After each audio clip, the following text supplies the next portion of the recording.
On s'est tous posé la question. Si demain un astéroïde nous fonce dessus, comment on fait pour s'en sortir? Généralement, le premier truc qu'on se dit, c'est qu'on récupère tout l'arsenal nucléaire de la planète et on le fait exploser avant qu'il nous touche. C'est radical, mais au moins ça a le mérite de résoudre le problème instantanément. Sauf qu'en fait, pas du tout. Mais alors, vraiment pas. Non seulement ça ne va pas résoudre le problème, mais ça risque même de l'aggraver. Je vais vous expliquer pourquoi. Mais avant, la question qu'on devrait tous se poser, c'est plutôt comment on fait alors? Parce qu'au départ, je ne pensais qu'il n'y avait que les médias sensationnalistes pour nous faire croire que des astéroïdes frôlaient la Terre tous les 2 mois. Sauf qu'a priori, il semblerait que même s'il est relativement faible, le risque de se faire percuter par un astéroïde reste bien réel. Et d'ailleurs, on a pris un petit rappel à l'ordre il y a quelques années. Au matin du 15 février 2013, alors que la journée commence tranquillement en Sibérie occidentale, un corps étranger arrivant tout droit de l'espace traverse le ciel au-dessus de la ville de Tcheliabinsk à près de 70 000 km/h avant d'exploser à 30 km d'altitude. Pourtant, tout reste calme. Sauf que si vous avez quelques notions de physique, vous avez compris ce qu'il se passe. L'information lumineuse a pris de l'avance. 90 secondes après l'explosion dans le ciel, l'onde de choc arrive.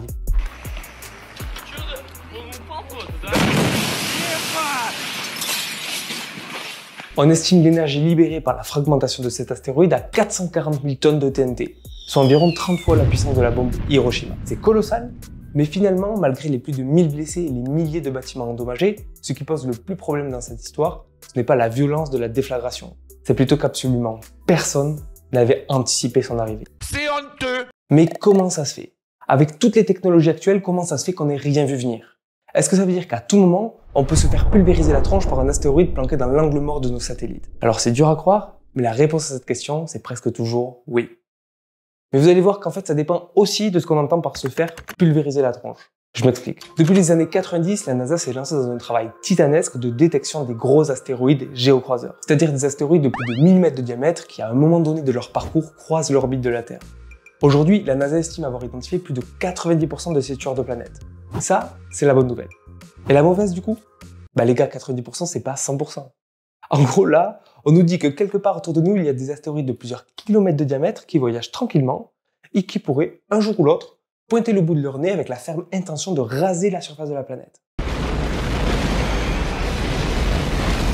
Donc je me pose la question finalement. Est-ce que c'est bon pour vous? Bon, en vrai, si l'ensemble des personnes qui travaillent sur le sujet sont vraiment rassurantes, c'est parce que le risque est quasiment nul. Donc ça va, pas besoin de paniquer et d'installer une station d'observation du ciel dans votre maison, la NASA le fait déjà très bien pour nous. Mais quand même, je trouve ça intéressant de garder à l'esprit que l'univers reste imprévisible et que donc le risque zéro n'existe pas. Et puis là, on a parlé que des astéroïdes de plus de 1000 mètres de diamètre. Alors qu'en est-il des astéroïdes de plus petite taille? Là, vous allez voir que c'est une toute autre histoire. Parce que si la NASA dépasse les 90% de détection des astéroïdes de plus de 1 km, elle atteint difficilement les 30% de détection des astéroïdes d'à peu près 100 mètres de diamètre. Et pire, pour ce qui est des astéroïdes de quelques dizaines de mètres, on est à peine autour du pourcentage de détection. Alors, on pourrait se dire qu'à ce niveau, ce n'est plus bien grave parce que les dégâts causés par de tels astéroïdes seraient largement négligeables. Sauf que pas vraiment. Par exemple, si on reprend le superbolide de Tcheliabinsk qui a survolé la Sibérie et qui a fait plus de 1000 blessés, eh bien sa taille, c'était pas celle d'un gros autobus. D'ailleurs, si on reprend le tableau qu'on vient de voir, si on regarde la ligne conséquences humaines, pour les astéroïdes d'à peine quelques dizaines de mètres, on part déjà sur une destruction d'une ville entière. Et pour ceux de quelques centaines de mètres, là c'est carrément la destruction d'un pays entier. Ah nickel! Alors c'est sûr que c'est beaucoup moins impressionnant que l'astéroïde de plusieurs dizaines de kilomètres qui a carbonisé les dinosaures. Mais ça reste quand même pas ouf. Évidemment, si vous êtes de l'autre côté de la planète lorsque ça arrive, vous allez pouvoir continuer de vivre votre vie comme si de rien n'était. Mais par contre, si vous êtes vraiment malchanceux et que ça tombe sur le village d'à côté, bon bah là c'est ciao merci pour ta contribution, au revoir. Et là pas de oui, non mais moi je me mets dans un bunker, je fais des réserves de nourriture, etc. Vous serez pulvérisé comme tout le monde et basta. Bref, recentrons-nous un peu. Au départ on voulait avoir une réponse à la question hyper rassurante, pourquoi on n'arrive pas à détecter tous les astéroïdes? Alors pour faire simple, c'est essentiellement dû à deux choses. La première, c'est que peu importe la taille de ces cailloux, qu'ils fassent plusieurs centaines de mètres ou plusieurs kilomètres de diamètre, leur taille reste ridicule par rapport à l'immensité de l'univers. Prenez un astéroïde dont le diamètre englobe tout Paris, ce qui correspond à peu près à la taille de l'astéroïde qui a rasé la Terre il y a 66 millions d'années. Ça peut paraître gros à l'échelle de la région, mais en fait quand on dézoome à l'échelle de la planète, ça devient complètement minuscule. Et si on représente ça sur une distance Terre-Lune, ça donne ça. On voit quasi plus rien. Je vous laisse mettre sur pause si vous n'avez pas encore trouvé. Et encore là, on est sur un fond noir, alors que quand on recherche des astéroïdes, c'est évidemment sur un fond étoilé. Autrement dit, on essaie de trouver un microscopique point blanc sur un fond noir parsemé de milliers d'autres points blancs. Et la seconde raison pour laquelle il est extrêmement difficile de détecter les astéroïdes, c'est qu'ils ne brillent pas par eux-mêmes. Du coup, à moins de se trouver en opposition avec le Soleil, ils restent complètement invisibles pour nos télescopes. C'est d'ailleurs pour ça que personne n'a vu venir le super bolide de Tcheliabinsk. En plus de sa petite taille, il est arrivé plein est et assez tôt dans la matinée. Autrement dit, il était pile dans la direction du Soleil, ce qui le rendait totalement indétectable. En fait, si on voulait optimiser la détection des objets géocroiseurs, il nous faudrait des télescopes avec à la fois un immense champ de vue et une résolution spatiale extrêmement fine. Or, le problème, c'est que la grande majorité des télescopes qu'on utilise actuellement ne sont pas du tout adaptés à ces observations. Au contraire, ils ont été conçus et optimisés pour l'observation de toutes petites régions du ciel. Alors il y a bien des projets en préparation pour dépasser ces limites, notamment avec la mission NIO Surveyor qui fait partie du programme de défense planétaire de la NASA. Le but de cette mission est d'envoyer un télescope dans l'espace avec cette fois-ci pour objectif d'atteindre 90% d'identification des objets géocroiseurs de plus de 140 mètres. 140 mètres étant la limite à partir de laquelle on parle d'astéroïdes potentiellement dangereux. Le lancement est prévu pour septembre 2027 et permettra de faire avancer d'un grand pas le programme de défense planétaire. Bah c'est trop bien ça. Franchement, qui ne sera pas content d'apprendre qu'il ne lui reste plus que 6 mois à vivre avant de se faire pulvériser par un astéroïde? Bon, allez, j'arrête. Mais vous avez compris l'idée. Détecter tous les astéroïdes dangereux, c'est bien, mais si on n'a pas un plan pour éviter l'impact, ça ne va pas servir à grand chose, à part connaître notre compte à rebours avant de mourir. Ouais, j'ai décidé de mettre une bonne ambiance, ouais. Mais bon. Rassurez-vous, des plans de sauvetage de l'humanité, il y en a. Et dans le lot, il y a même pas mal de dingueries. Donc maintenant, on va voir comment on s'y prend pour survivre si on a un gros caillou qui nous arrive sur la tronche. Avant de voir ce qui pourrait vraiment marcher, on l'a déjà dit, mais envoyer Bruce Willis exploser l'astéroïde, au-delà d'être une technique de gros bourrin, ça ne fonctionne pas. En fait, en faisant ça, on va fragmenter le gros caillou en plein de fragments de différentes tailles qui auront des trajectoires aléatoires impossible à prédire. Certains de ces fragments pourraient même être accélérés par l'explosion, ce qui va directement aggraver les dégâts lors de l'impact. Et vu la quantité de débris, même pas la peine d'essayer de dévier tous les fragments générés, c'est juste impossible. Ça, c'est le scénario pas ouf. Mais à côté de lui, il y a un autre scénario possible avec cette stratégie de sauvetage. C'est le scénario que j'appelle embarrassant. Parce que dans le cas où, après pulvérisation, les fragments restent relativement proches les uns des autres, la gravité pourrait les faire se réassembler à nouveau, reformant un agrégat de fragments potentiellement aussi dangereux que le premier, mais cette fois-ci, impossible à dévier car il ne serait plus fait d'un seul bloc. Ah nickel. Donc bon, on va laisser Michael Bay et Bruce Willis tranquilles et on va se pencher vers des solutions plus plausibles. J'en ai trouvé 9 qui sont envisageables à moyen terme. Et toutes ces méthodes ont pour objectif de modifier légèrement la trajectoire du géocroiseur. En fait, on ne cherche plus à détruire l'astéroïde, mais à le dévier. D'ailleurs, il suffit de modifier légèrement l'orbite du géocroiseur de manière à ce qu'il coupe l'orbite terrestre 7 minutes plus tôt ou plus tard pour éviter l'impact. Alors pourquoi 7 minutes? Parce que c'est le temps que met la Terre pour parcourir une distance égale à son diamètre.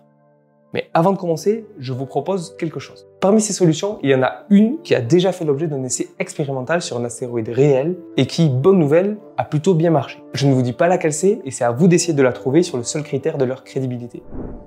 Numéro 1, la pelleteuse spatiale. Si quand je vous dis pelleteuse, vous pensez à un engin de chantier, eh bien c'est exactement ça dont on parle. Pardon? En fait, l'idée est plutôt simple. On envoie une pelleteuse sur l'astéroïde à dévier, elle va creuser dedans puis rejeter les débris dans l'espace. Et selon la troisième loi de Newton, principe d'action-réaction, en jetant les débris d'un côté, on pousse l'astéroïde de l'autre. Du coup, on dévie sa trajectoire. Numéro 2, l'explosion nucléaire. On l'a vu, faire exploser un astéroïde, c'est pas très malin. Alors pourquoi je vous reparle d'une explosion nucléaire? En fait, cette fois-ci, on ne va plus faire exploser la bombe nucléaire directement sur l'astéroïde, mais plutôt à proximité, de manière à ce que le souffle de l'explosion le repousse sans le fragmenter. Mais cette technique a deux problèmes. D'une part, il est extrêmement difficile de prédire le sens de la poussée et donc le succès de la mission. Et d'autre part, je ne sais pas ce que vous en pensez, mais je suis pas sûr que fournir un nouveau prétexte aux États pour produire des têtes nucléaires à foison dans le climat politique actuel soit la meilleure idée qu'on puisse avoir. Numéro 3, le tracteur gravitationnel. Non, là, faut savoir s'arrêter, à un moment donné, c'est pas un vrai tracteur. Quand on parle d'un tracteur, on parle d'un dispositif qui cherche à attirer vers lui l'astéroïde de manière à l'écarter petit à petit de sa trajectoire. Et pour ça, il utilise la gravité. Alors au vu des masses en jeu, les effets sont quasi imperceptibles. Mais sur de longues périodes, ça fait son effet. Et maintenant, on va attaquer les techniques un peu plus exotiques à base de lasers, de propulseurs et de sondes kamikazes. Et juste avant, si vous êtes encore là, deux options. Soit vous êtes complètement maso, soit vous appréciez la vidéo. Alors déjà, ça fait hyper plaisir. Enfin, pour les masos, je sais plus trop du coup. Bref, du coup, si vous voulez participer à faire exploser cette chaîne sur YouTube, c'est le moment. Abonnez-vous, laissez un petit j'aime, et ensemble, on va contribuer à produire toujours plus de contenu de vulgarisation. Donc numéro 5, l'impacteur cinétique. Sur l'échelle des techniques de Bourrin, la technique de l'impacteur cinétique frôle les sommets. Vraiment là, on ne peut pas faire plus simple. On prend un satellite et on le catapulte dans l'espace pour qu'il aille s'écraser sur l'astéroïde à dévier. Bref, donc le principe de cette sonde kamikaze, c'est ni plus ni moins que du billard spatial.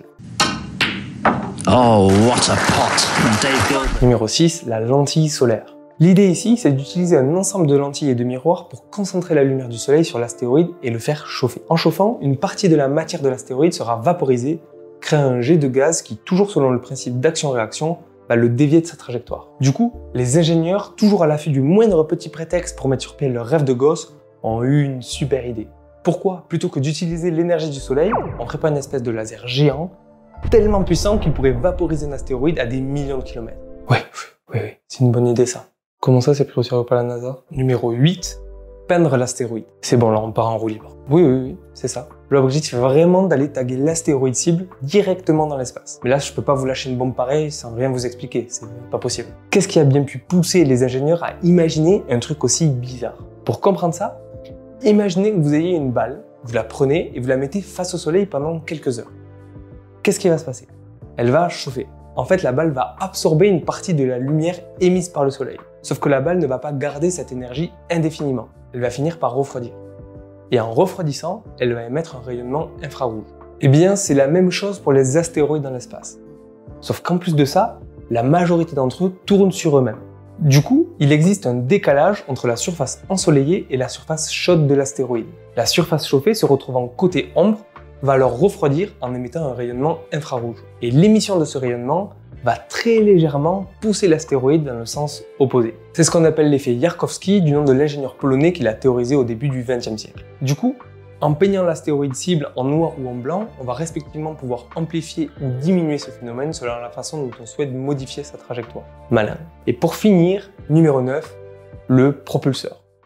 Bon, il faut dévier un astéroïde, c'est ça? Bon, ben rien de compliqué. On lui scotche 2 boosters de chaque côté et hop, on lui change son itinéraire.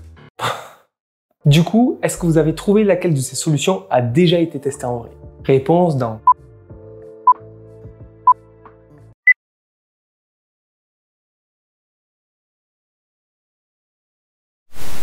Vous l'avez compris, c'est l'impacteur cinétique qui a été expérimenté par la NASA dans le cadre de la mission DART. La collision entre la sonde et l'astéroïde visé Dimorphos a eu lieu le 26 septembre 2022 et la mission est un succès. L'impact a modifié de manière significative la trajectoire du petit astéroïde visé. Et on peut comprendre pourquoi c'est cette solution qui a été choisie. On maîtrise parfaitement le lancement des sondes spatiales et le calcul de leur trajectoire est aujourd'hui extrêmement précis. En plus, avec cette méthode, on se simplifie la tâche en évitant toute manœuvre de précision comme l'atterrissage de pelleteuse, l'attache de booster ou même la stabilisation de miroirs géants proches de l'astéroïde. Surtout que ces manœuvres doivent se faire sur une surface extrêmement petite, à des millions de kilomètres de nous. Mais vous pourriez me dire, pourquoi on se casse la tête à faire ça loin de nous? Si l'astéroïde est voué à nous foncer dessus, autant en tirer parti et attendre qu'il soit proche de nous pour réaliser ces manœuvres. Sauf qu'on se heurte ici à la plus grande limite de toutes ces solutions de déviation, y compris celle de l'impacteur cinétique. Le temps. Le temps, c'est à la fois notre meilleur allié et notre pire ennemi pour se protéger d'un impact avec les cailloux de l'espace. Par exemple, si on apprend qu'un astéroïde percutera la Terre dans 100 ans, un tout petit coup de pouce aujourd'hui aura un impact énorme sur sa trajectoire. Plus on anticipe la correction de la trajectoire, moins celle-ci a besoin d'être importante. Mais de l'autre côté, si demain on découvre qu'un astéroïde a la bonne idée de nous rendre visite dans quelques mois, il n'y a plus rien à faire. Aucune stratégie de déviation connue n'est assez efficace pour suffisamment dévier l'astéroïde et éviter l'impact, pas même l'impacteur cinétique. En fait, il faudrait disposer d'un impacteur de plusieurs centaines de tonnes pour pouvoir dévier un astéroïde potentiellement dangereux. Et le problème, c'est que les lanceurs actuels ne permettent absolument pas l'envoi dans l'espace d'une telle masse. Le Starship, le plus gros lanceur jamais réalisé par l'homme, a une charge utile maximale de 150 tonnes. Et encore, ça c'est pour une mise en orbite basse, c'est-à-dire à moins de 2000 km d'altitude. Sauf qu'autant vous dire que soit l'astéroïde est à 2000 km d'altitude, et là l'impact est instantané, soit l'impact a lieu dans quelques mois, et là l'astéroïde est à plusieurs millions de kilomètres de la Terre. Bref. Donc en fait, au-delà de la stratégie de déviation, nos meilleures chances de survie reposent sur la détection la plus précoce possible des astéroïdes potentiellement dangereux. C'est la seule chance que nous avons de mettre en place une stratégie de déviation suffisamment tôt pour que la correction de sa trajectoire soit suffisante. Et pour y arriver, la collaboration scientifique entre toutes les agences spatiales de la planète est indispensable. Mais ça ne sera pas suffisant. Il faudra également rassembler pas mal de moyens pour créer de nouveaux outils et de nouveaux systèmes de détection spécialement conçus pour ça. Et si vous pensez qu'on donne déjà assez à la recherche scientifique, passez quand même votre tête dehors et vérifiez bien qu'il n'y a pas une petite lumière blanche vaguement inquiétante dans le ciel. Bon, et si vraiment il y a quelque chose qui vous arrive sur la tronche, je vous invite à regarder ma dernière vidéo. On y parle de téléportation et comme ça vous pourrez peut-être éviter l'impact. On se retrouve là-bas.